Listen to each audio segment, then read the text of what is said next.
This video is made for an adult audience. Hey Brick fans, welcome back to the Brick Bakery where all our jokes are half baked. I'm Jacob and today it's time for me to show you some wonderful mocks I saw at the SFW fan event not too long ago. I was at the SFW very recently and today I'll be showing you some film that I took there of some of the wonderful mocks that was displayed. Now it's quick and dirty filming, quick and dirty editing, quick and dirty voiceover, so you're gonna have to forgive me for any small hiccups. But without further ado, let's get into the footage.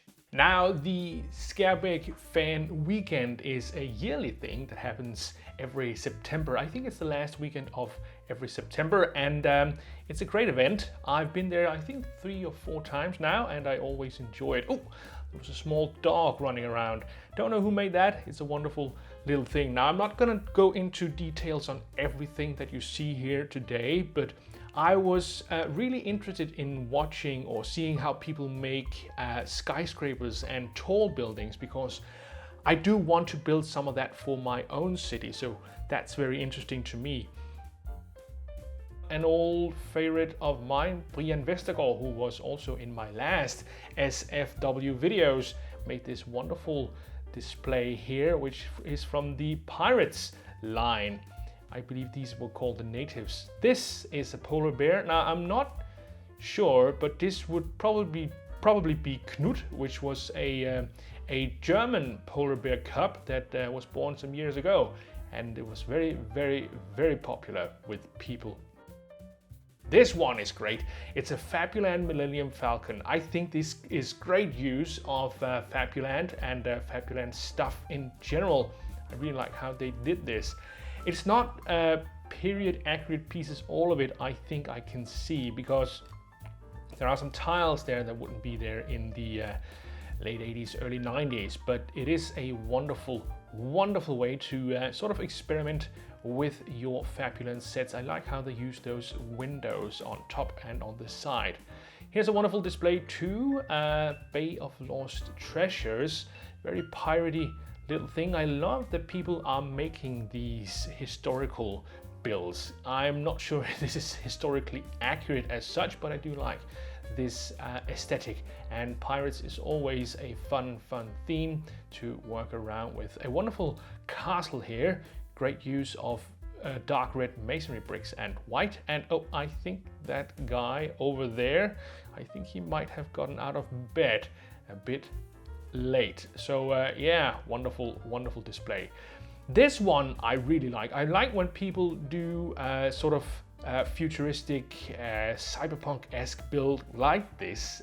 This one is very neat. I like all the small details and a lot of custom printed signs and such, which is just great.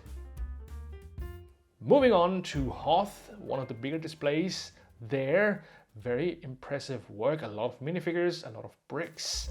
I think I've seen something very much like this somewhere else. Maybe it was on the SFW a couple of years ago, but it is a wonderful mock. A lot of great details, a lot of movie accuracy, I think.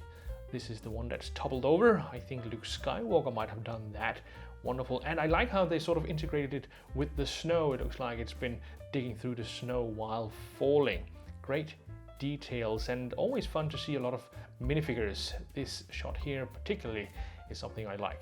And here we go, more historical layout, and this one seems more Viking-y to some extent. I'm not completely sure if it is a reference to a specific historical period, but it is kind of cool. I like all those soldiers doing their soldiering stuff, maybe having some training or practice or something.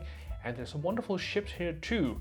Maybe, I think these 2 buildings we're coming by right now looks a bit Dutch or something like that. I don't know if it's meant to be a Dutch sort of harbor village thing, or if it's just pure and simple imagination. But it is wonderful, really wonderful to see. And Oliver Jutz made some Futurama brickheads. I believe this is actually a LEGO Ideas suggestion, which you can vote for on LEGO Ideas if I'm not mistaken. Not 100% sure about that, but if you're curious, go check that out, see if you want to vote for it. Some old favorites, there we go. It's Sap Brannigan and and Kif, I believe it's called, Bender also, and that's that two-headed goat. Wonderful, wonderful, really, really wonderful. I think these are very accurate, especially when you keep to the tradition of the brickheads. Another Vikings display, wonderful, wonderful display, and being from Denmark myself, I'm always interested in seeing Viking historical stuff. Now here's a row of Viking ships. They look wonderful. I like those shields, and I like the minifigures that's been used. I don't know, I think this sail might be from the actual Viking series of sets that came out in, I think in the mid-90s, late 90s. There was a Viking theme, which, yeah, I'm not sure if that's a church. I believe it would be. Very, very good. Great work. And nice water details all over. Ooh, this one is great. It's Benny's Spaceport, a wonderful little one. And I really like how they made that arch with all those details going all the way down to a platform which contains people, and a wonderful, wonderful lettered sign here with lights on it. Great integration of lights, some flashing going on here as well, and a small little spacecraft. Wonderful, wonderful work. And next up, of course, Blacktron. Blacktron base of Peter Wolf.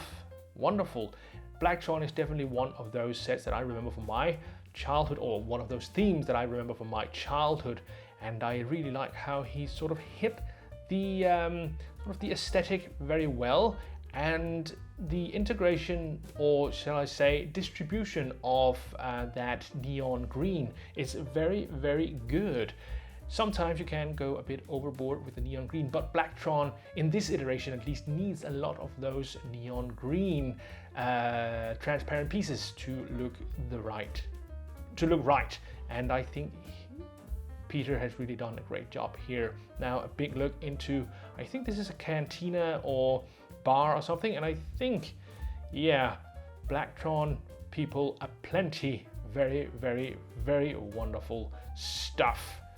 Oh, and this is a Frontier Watchtower. Now I always like a good tower, and this one is very, very much towering. It goes up and up and up and up, and I like that sort of unevenness to it, where it seems like it's been built over several years, and whoever built it haven't really taken into consideration what the original idea was. So it's sort of uneven in a sense, and not really too symmetrical. But I like that idea in general. And it seems there's some kind of squirrel people attacking or something like that. I don't know the complete story about that. And of course, Aquazone, a wonderful theme that I remember from my childhood as well. This is of course mocked versions of some of that, and some wonderful, wonderful seabed landscape that's been built, and I like that.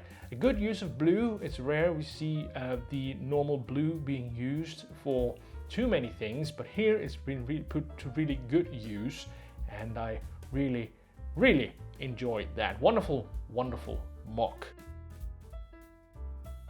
Tennis, how could you not? I really like the interactivity of this one, where you sort of see everything going on in the right sequence. They bounce the ball back and forth, and the audience are looking towards the ball at all time. That's really well done. Great use of Technic Lego, and yeah, just a great little display. I love it. A floating city. Yeah, that's pretty cool in a micro scale. I think I love these chains. That's a great idea. Very well done on those.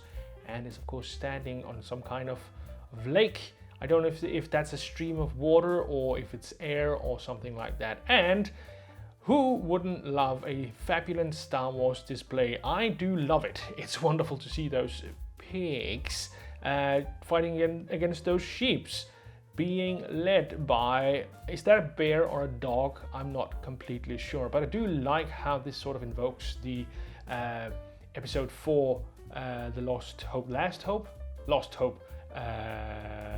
movie, which is wonderful. And there we go, everything is now sharp. Station 52, wonderful. I'm not 100% sure. It does say Mtron on it. There's an Mtron logo, so it must be space. but it could also be underwater, I think. It does have a sort of submarine quality to it. And I like how those dices have been used down in the right corner. That's dices for Lego games where you put tiles on to indicate different kinds of results. But here they've been used as boxes, and they do have a wonderful futuristic look to them. So that's pretty cool. Small robot here. Don't know if that's a bad guy or if it's a companion to the M-Tron people. But everybody seems quite relaxed. So I guess it's a friend. And here we go with some other very sort of steampunk looking MOCs. I like this one. Great use of planets.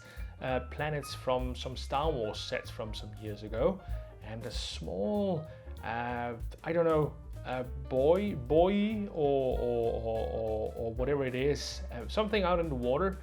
Very, very science fiction-y, and I like the look. I had to think about this one with all the windows, and it turns out it's actually two cockpit pieces that's turned sideways, and that's really well done. Very, very well done little thing there. Here we go. More science fiction. This is a cyberpunk city, and we got some great neon displays going all the way up here. Great use of detailing, a lot of great small things going on. You get that sense of technology that's been added over time, which is just wonderful. Great visualization of the cyberpunk aesthetic. Wonderful job. This classic space display, which I think is rather neat. Now I'm fairly certain not much here is actually period accurate if you consider when classic space was actually a thing, but the overall color theme is the same, and I do like the ideas that's been used here. That modular looking space station is very cool, and some great ideas for some tunnels and all that. And of course, small logo, YBD, not 100% sure what that is, but it's great all the same. A lot of small things going on. Seems like there's an interview too. Ooh, this one is great. Fusion Brothers, a small shop, and I like that guy out in front. Fusion Brothers seems to have a great big nuclear reactor on the roof of their shop, and I don't know what they do. I don't know what they produce.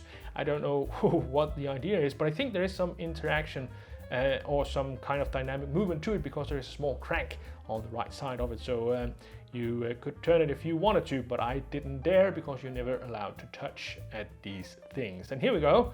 The Blue Coat Outpost, a wonderful pirate MOC with wonderful details. I like how I was actually not aware that there is masonry bricks in white, but that's just amazing, because it really brings home this MOC. And I think there's some custom flags as well. Those 2x3 pieces hanging on the front is not original pieces and are probably custom to some extent. Maybe it's just stickers.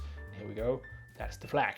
That was what I saw at the SFW. Always great to be there. Wonderful MOCs and great inspiration. Maybe you was inspired as well. If you were, please let me know in the comments below, and I'll be happy to hear it. But that is all for me today. I hope you'll comment, like, and subscribe, and I hope to see you folks next time.